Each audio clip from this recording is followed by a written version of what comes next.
इस तरह से देखो, अभी तक मैं बता चुका हूँ क्या रेजोनेंस है, क्या पहचान है, कहाँ होगा, कहाँ नहीं होगा। अब रेजोनेंस की प्रॉब्लम आगे सॉल्व करने से पहले मैं पिछली एक बात याद दिला दूं कि अगर आप जानते हैं कितनी कॉन्जुगेटेड पोजीशन है तो आप नंबर ऑफ रेजोनेटिंग स्ट्रक्चर को प्रेडिक्ट कर सकते हैं। हो सकता है जब मैंने पहले इस बात को बताया था तब आप इतनी ज्यादा टर्म्स को नहीं जानते थे, एक बार इसको जान लीजिए। जैसे मैं कहता हूं मेरे पास एक ये कंपाउंड, तो इस कंपाउंड में देखो double bond, single bond, double bond, यानी इस डबल बॉन्ड की ये कॉन्जुगेटेड पोजीशन है, इस डबल बॉन्ड की ये कॉन्जुगेटेड पोजीशन है, ये दोनों आपस में कॉन्जुगेशन। तो हमारे पास टोटल कॉन्जुगेटेड पोजीशन कितनी होगी? 2। और जितनी कॉन्जुगेटेड पोजीशन उतने होंगे रेजोनेटिंग स्ट्रक्चर, तो वो भी कितने बनेंगे? 2। अगर मैं आपके सामने ये कंपाउंड देता हूं तो यहाँ double, single, lone pair, double bond की ये कॉन्जुगेट पोजीशन है, लोन पेयर की ये कॉन्जुगेट पोजीशन है, टोटल 2 कॉन्जुगेट पोजीशन और रेजोनेटिंग स्ट्रक्चर बने 2। हमारा ये फार्मूला बेंजीन के लिए अप्लाई नहीं होता और बेंजीन जैसे ही फ्यूज्ड रिंग सिस्टम के लिए भी अप्लाई नहीं होता। लेकिन अगर बेंजीन पे कुछ अटैच है वहां पर ये फार्मूला जरूर अप्लाई होता है। जैसे मेरे पास क्लोरोबेंजीन है, अगर मैं पूछूं भाई कितने रेजोनेटिंग स्ट्रक्चर बनेंगे, क्योंकि अगर आप बुक्स में देखेंगे तो स्ट्रक्चर तो कई बनाए गए होते हैं, लेकिन जब काउंटिंग पूछ ली जाती है तो गड़बड़ी हो जाती है। देखो डबल, सिंगल, डबल, तो इस डबल बॉन्ड की ये कॉन्जुगेट पोजीशन, इस डबल बॉन्ड की conjugate position, double bond lone pair conjugation में सो I can say 1 2 3 4 4 conjugated position और 4 ही बनेंगे यहाँ पे रेजोनेटिंग स्ट्रक्चर। तो इस तरह से आप कॉन्जुगेटेड पोजीशन को अच्छे से प्रेडिक्ट कर सकते हैं। अब जवाब हो जाएगा ना, पहले वाले में क्या आएगा? कितनी है कॉन्जुगेटेड पोजीशन? 2, अगले में 2 और अगले में 3, यहाँ 1 2, यहाँ 1 2, यहाँ 1 2 और 3, ये कॉन्जुगेटेड पोजीशन है। इस तरह से हम इन पोजीशंस का जवाब आसानी से दे सकते हैं। तो बच्चों ये हुए हमारे इस टाइप के क्वेश्चन, और थोड़ी सी प्रैक्टिस कर लेते हैं। अब आपसे कहा कि भाई आपको बताना है कितने यहाँ पे रेजोनेटिंग स्ट्रक्चर बनेंगे, इन कंपाउंड में कितने रेजोनेटिंग स्ट्रक्चर बनेंगे। एक है बेंजाइल कार्बोकैटायन, दूसरा है फिनाइल मिथाइल कार्बोकैटायन, अगला है डाइफिनाइल मिथाइल कार्बोकैटायन और ये है ट्राइफिनाइल मिथाइल कार्बोकैटायन। यानी कहने का मतलब है ये है हमारे पास कुछ इस तरह से benzyl carbocation. Total conjugate position count करो 1 2 3 4 4। फिनाइल कार्बोकैटायन, फिनाइल मिथाइल, इसी को आप फिनाइल मिथाइल, ये फिनाइल ग्रुप, ये मिथाइल ग्रुप, दोनों सेम हैं। डाइफिनाइल का मतलब हुआ एक बेंजीन रिंग यहाँ है और एक बेंजीन रिंग यहाँ है, और इस तरीके से ये हमारे पास 7 आएंगे पोजीशन, 1 2 3 4 5 6 7। ट्राइफिनाइल मिथाइल का मतलब ये हुआ 3 तो हैं आपके पास बेंजीन रिंग और एक है मिथाइल ग्रुप, इनको इस तरह से आपको बनाना है। और फिर ये 3 6 9 और 10, टोटल 10 पोजीशन हमारे पास। इस तरह से ट्राइफिनाइल कार्बोकैटायन यहाँ इसको ऐसे हम मेसोमेरिक इफेक्ट कितने होंगे, कितने रेजोनेटिंग स्ट्रक्चर, कम से कम इस बात को बता सकते हैं। नाउ अब इस तरह के क्वेश्चन पे जरा गौर करो। More the number of resonating structure more stable, इस बात को अच्छे से समझो कि भाई रेजोनेंस, अगर देखो एक बात मैं बहुत अच्छे से बताता हूँ, उस बात को ना बहुत अच्छे से ध्यान रखना आप, जो मैं अभी आपको बताता हूँ। सुनिएगा, अगर रिएक्टेंट में रेजोनेंस है वो स्टेबल होता है, लेस रिएक्टिव होता है। इस पॉइंट को अच्छे नोट कर लेना। रिएक्टेंट में अगर रेजोनेंस है तो वो स्टेबल होता है, लेस रिएक्टिव होता है। लेकिन अगर रेजोनेंस इंटरमीडिएट में है तो वो ज्यादा रिएक्टिव होता है। अगर रिएक्टेंट में रेजोनेंस है तो वो लेस रिएक्टिव, अगर इंटरमीडिएट में रेजोनेंस है तो ज्यादा रिएक्टिव। बताऊंगा मैं इस पॉइंट को लिख के रखो। इन दोनों में से कौन ज्यादा स्टेबल है आपसे पूछा गया। आप रेजोनेटिंग स्ट्रक्चर काउंट कर लीजिए। यहाँ 2 कॉन्जुगेटिव पोजीशन है, 2 रेजोनेटिंग स्ट्रक्चर। यहाँ पर 3 कॉन्जुगेटिव पोजीशन है, 1 2 3, 3 रेजोनेटिंग स्ट्रक्चर। ज्यादा स्टेबल हमारा सेकंड। ये है आपका अलाइल कार्बोकैटायन जिसमें 2 कॉन्जुगेटिव पोजीशन है।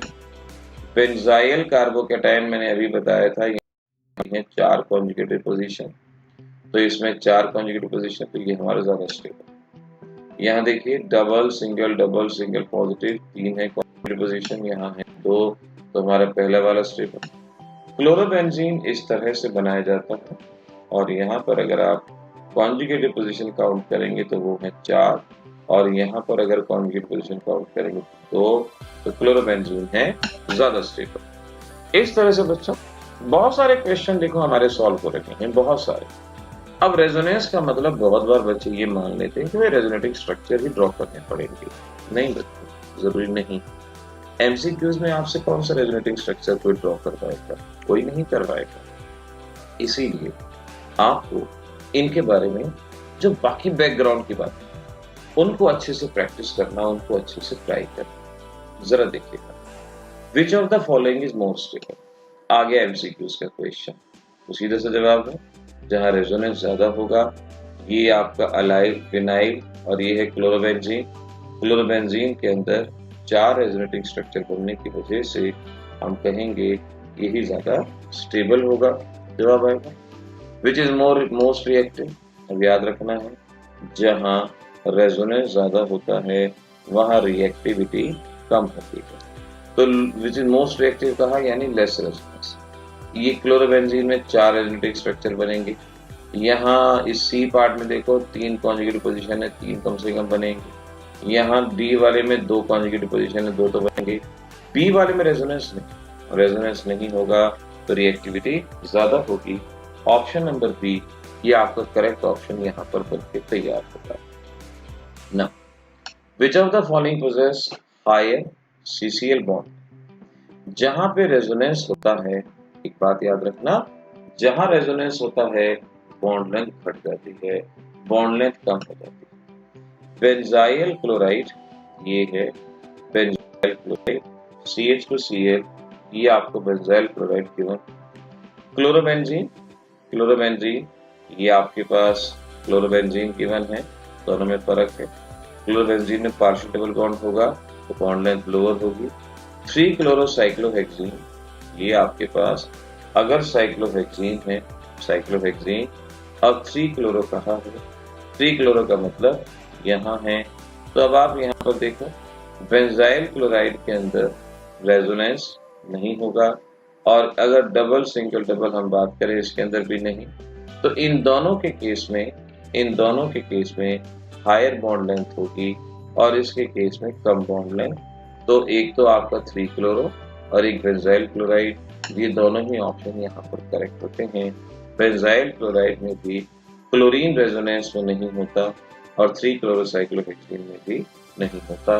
अगर स्ट्रक्चर में गड़बड़ी कर दी तो अलग बात है, वरना आपका आंसर गलत है। विच of the following show resonance. अब इनमें रेजोनेंस कहाँ होगा? ए है साइक्लोहेक्सीन, ये रहा साइक्लोहेक्सीन, कॉन्जुगेशन नहीं। बी है साइक्लोहेक्सा 1,4-डाइईन यानी 1,4-डाइईन 1 2 3 4, ये कॉन्जुगेशन यहाँ भी नहीं है।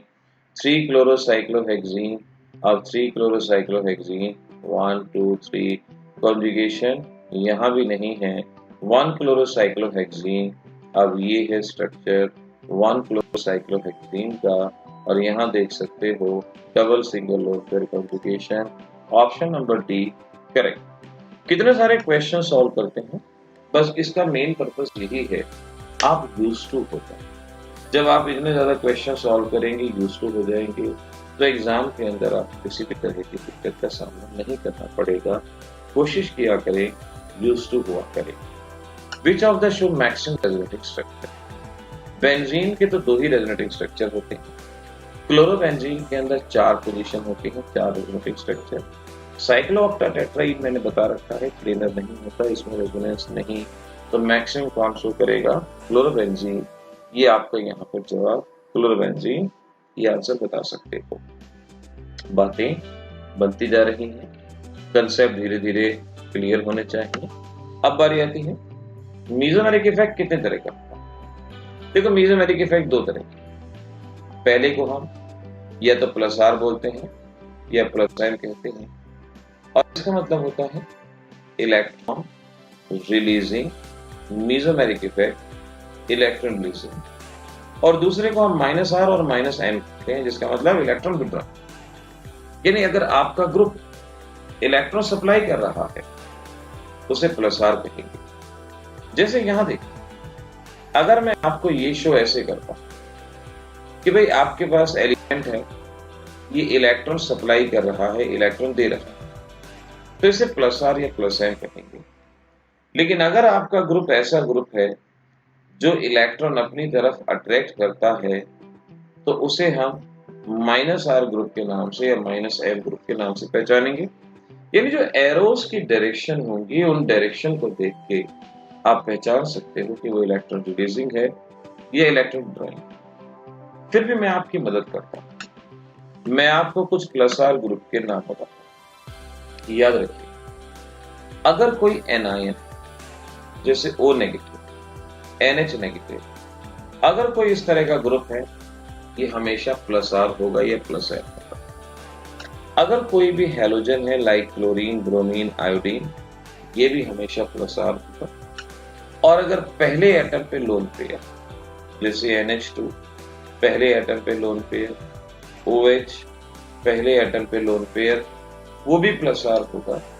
Alkyl group like CH3 and C2H5, ये भी प्लस आर होगा। आपने इन चार बातों को ध्यान रखना है। ये चारों के चारों टाइप के ग्रुप प्लस आर के ग्रुप हैं, आपने इनको यहां ध्यान।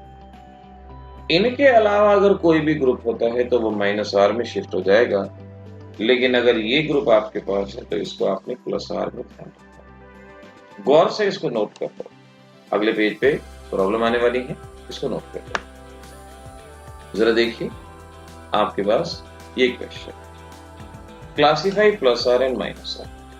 क्लासिफाई करना है, बेटर रहेगा कि वीडियो पॉज करके आप ये सॉल्व कर लो, फिर इसको सॉल्यूशन को देखो। वीडियो पॉज करके आप सॉल्व कर लो। पहला है CH3 अल्काइल ग्रुप, तो ये कैसा हो गया प्लस आर, क्योंकि प्लस आर।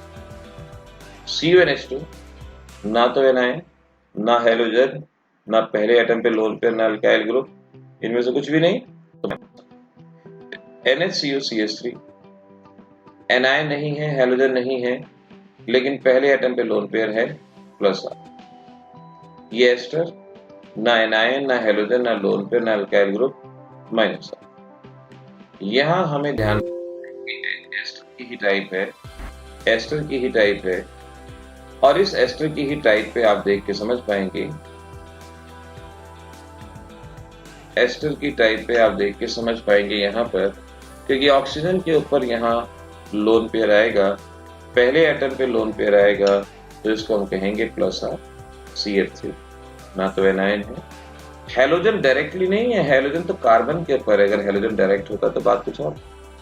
पहले एटम पे लोन पेयर नहीं है, अल्काइल ग्रुप नहीं है, तो ये क्या हुआ माइनस आर। इस तरह से हम प्लस आर और माइनस आर इन ग्रुप्स को इजीली आइडेंटिफाई कर सकते हैं। रेजोनेंस कहाँ होगा, क्या एक्सेप्शन है, क्या क्या कंडीशन है, कौन स्टेबल है, रेजोनेंस की पहचान क्या है, बहुत सारी चीजें बताई हैं। इन चीजों को दिमाग में भी आपको रखना पड़ेगा, और उसके लिए बार बार अपने नोट्स बनाने पड़ेंगे। जब बार बार वीडियो देखना, उसमें तो सर्च करने में दिक्कत आएगी। बेटर रहे कि अपने नोट्स बना लो, साथ के साथ लिख लो, जिससे कि जब कुछ देखना हो आपने नोट्स खोले, ढूंढ लिया कहाँ है, तुरंत देख लिया, बात बन गई। तो इसीलिए ये बात माननी चाहिए कि नोट्स बनाने चाहिए।